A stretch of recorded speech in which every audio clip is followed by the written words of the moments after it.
Good morning, guys. I hope y'all are doing good on this Friday morning. I hope you guys have seen that, the sign up for the ski retreat and for Wednesday night are all set and up on our Facebook page. So make sure you guys go through and sign up.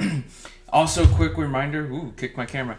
Quick reminder. We will be doing Sunday school at 9:15. Jay will be teaching because I will be preaching in the service. So Jay will be teaching you guys on Zoom on Sundays. On Sunday at 9:15. All right. Where we're gonna be at is we're gonna be at the end of Genesis chapter 40, and we're gonna be in the beginning of Genesis chapter 41. So we're gonna be in Genesis chapter 40, verse 23, and 41, verse 1.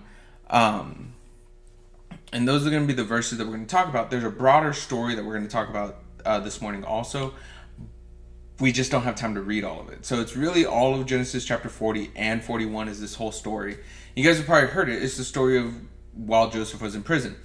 So in verse 23 of chapter 40, this is what is written. It says, "Yet the chief cupbearer did not remember Joseph, but forgot him." In verse 1, it says, of 41, it says, "After 2 whole years, Pharaoh dreamed that he was standing by the Nile." So, why do we talk about these 2 verses? Well, I talk about these 2 verses because we need to talk about patience. We need to talk about having patience this morning.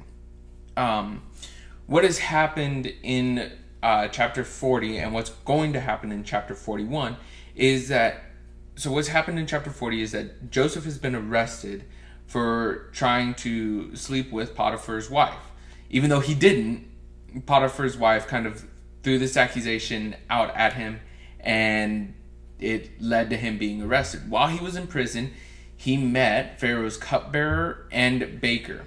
And they were in prison because they were both suspected of having attempted to poison Pharaoh. And so the cupbearer tells his dream to Joseph, and Joseph gives him this favorable interpretation, and the baker tells his dream to Joseph, and Joseph tells him, "Yeah, you're the one that tried to poison Pharaoh." And they, I guess through investigation, they find out that was true, that the baker tried to poison Pharaoh and tried to have him killed. And so the cupbearer is restored to his position. And Joseph has this request for the cupbearer. He says, "All right, I've helped you. Remember me. Do not forget me. Tell Pharaoh about me so I can get out of prison." And in verse 41, it says, "After 2 whole years, Pharaoh dreamed that he was standing by the Nile."